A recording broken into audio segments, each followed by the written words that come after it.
नमस्कार। 6 जुलाई से 14 जुलाई तक की करंट अफेयर्स की संपूर्ण खबरों को एक ही वीडियो में देखेंगे। उत्तर प्रदेश, यहाँ पर उत्तर प्रदेश वन विभाग की एक जनगणना की रिपोर्ट जारी की गई है जो कि उत्तर प्रदेश के राजकीय पक्षी सारस से संबंधित है।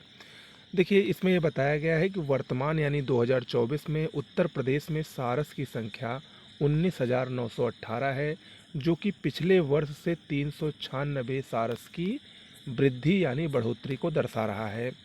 अगर हम बात करें कि वन प्रभागों में सारसों की संख्या की, तो सबसे अधिक सारस इटावा के वन प्रभाग में पाए जाते हैं 3,289। दूसरे नंबर पर मैनपुरी है जिसमें 2,945 सारस पाए जाते हैं। आपको बता दें, सारस को क्रॉच भी कहा जाता है। उत्तर प्रदेश का ये राज्य पक्षी है। 2014 में इसको उत्तर प्रदेश का राज्य पक्षी घोषित किया गया था और ये वन्य जीव संरक्षण अधिनियम 1972 की अनुसूची 4 में शामिल है। ओके। बांग्लादेश, ये कोलंबो सुरक्षा कॉन्क्लेव का 5वां पूर्ण सदस्य देश बन गया है। कोलंबो सुरक्षा कॉन्क्लेव ये हिंद महासागर में देशों का सुरक्षा केंद्रित समूह है जो कि 2011 में स्थापित हुआ था। इसके कुल 5 देश सदस्य हैं: भारत, श्रीलंका, मालदीव, मॉरिशस और बांग्लादेश। पर्यवेक्षक देश इसका सेशेल्स है और इसका हेडक्वार्टर श्रीलंका के कोलंबो में स्थित है। ओके। हाल ही में प्रधानमंत्री श्री नरेंद्र मोदी अपनी विदेश यात्रा पर रहे। खासकर यूरोप की ये विदेश यात्रा थी और अपनी विदेश यात्रा के पहले देश के रूप में ये रूस में गए। आपको बता दें, तीसरी बार प्रधानमंत्री बनने के बाद ये उनकी पहली विदेशी द्विपक्षीय यात्रा है।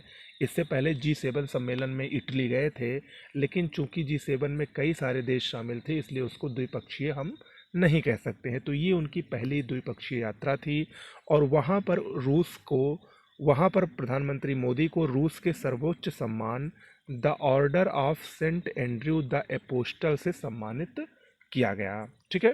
इसके साथ ही साथ भारत और रूस ने मिलकर 2030 तक 100 बिलियन अमेरिकी डॉलर का द्विपक्षीय व्यापार हासिल करने का लक्ष्य भी बनाया है।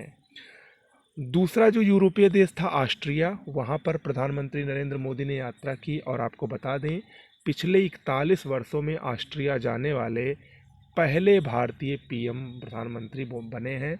इससे पहले जो लास्ट बार भारतीय प्रधानमंत्री ऑस्ट्रिया के दौरे पर गई थी वो थी श्रीमती इंदिरा गांधी, जो कि 1983 में गई थी।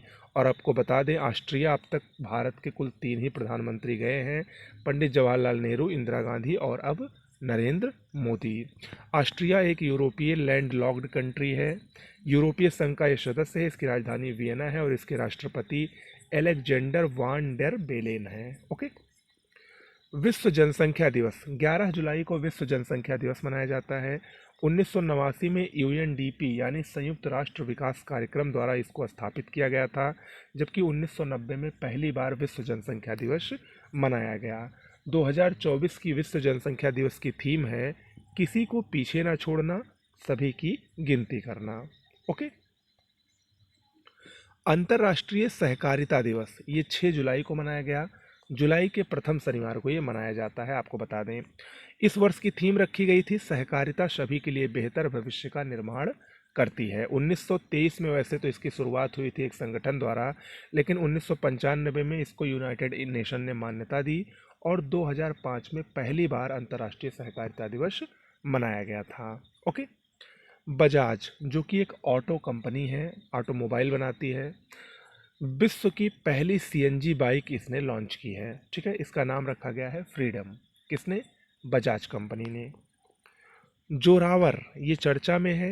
ये एक स्वदेशी हल्का टैंक है जिसका हाल ही में अनावरण किया गया और ये डीआरडीओ और लार्सन एंड टुब्रो नामक एक कंपनी द्वारा संयुक्त रूप से विकसित किया गया है।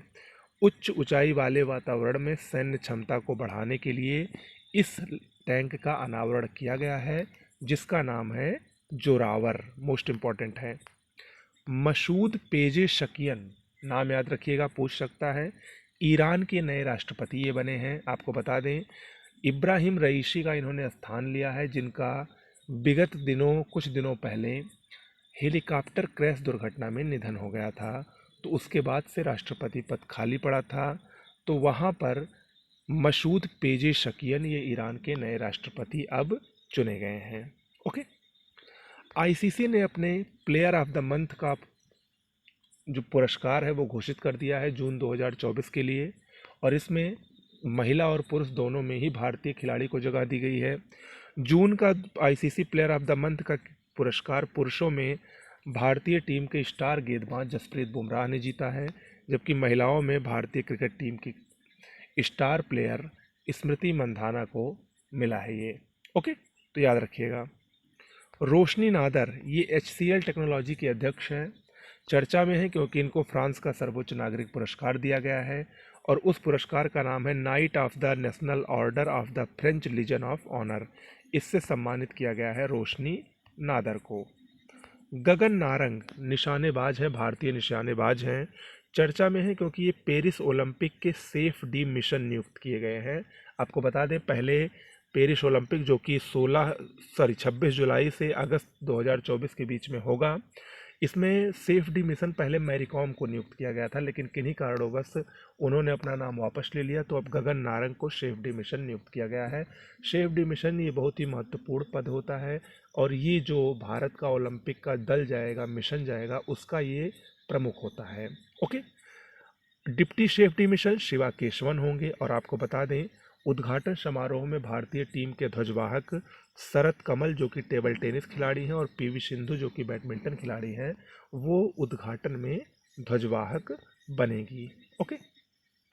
महाराष्ट्र 2024 के सर्वश्रेष्ठ कृषि राज्य पुरस्कार से महाराष्ट्र को सम्मानित किया गया है। ओके। उत्तर प्रदेश सरकार द्वारा हाल ही में नेपाल सीमा पर मित्र वन की स्थापना करने की घोषणा की गई है।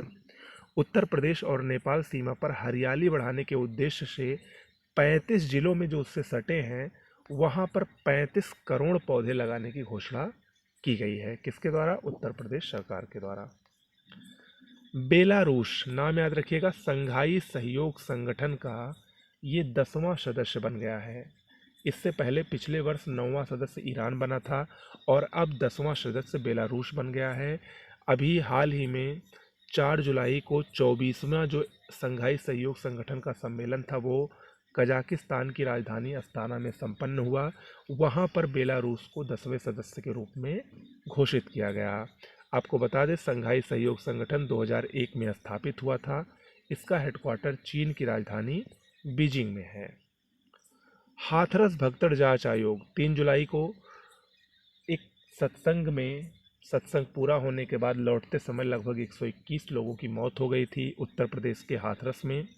वहां उसकी जांच के लिए उत्तर प्रदेश सरकार द्वारा 3 सदस्यीय न्यायिक आयोग का गठन किया गया है, जिसके अध्यक्ष होंगे न्यायमूर्ति ब्रजेश कुमार श्रीवास्तव, जबकि अन्य 2 सदस्य हेमंत राव और भावेश कुमार सिंह होंगे। गौतम गंभीर ये भारतीय क्रिकेट टीम के नए मुख्य कोच नियुक्त किए गए हैं। राहुल द्रविड़ की ये जगह लेंगे। दिव्य कला मेला और दिव्य कला शक्ति 5 से 11 जुलाई 2024 के बीच ये उड़ीसा के भुवनेश्वर के कलिंग इंस्टीट्यूट में संपन्न हुआ। आपको बता दें, ये मेला दिव्यांग उद्यमियों और कारीगरों की प्रतिभा का जश्न मनाता है। सामाजिक न्याय और अधिकारिता मंत्रालय और राष्ट्रीय दिव्यांगजन वित्त और विकास निगम के सहयोग से इस मेले को आयोजित किया गया था। ओके, तो आज के करंट अफेयर्स में इतना ही। बहुत बहुत धन्यवाद।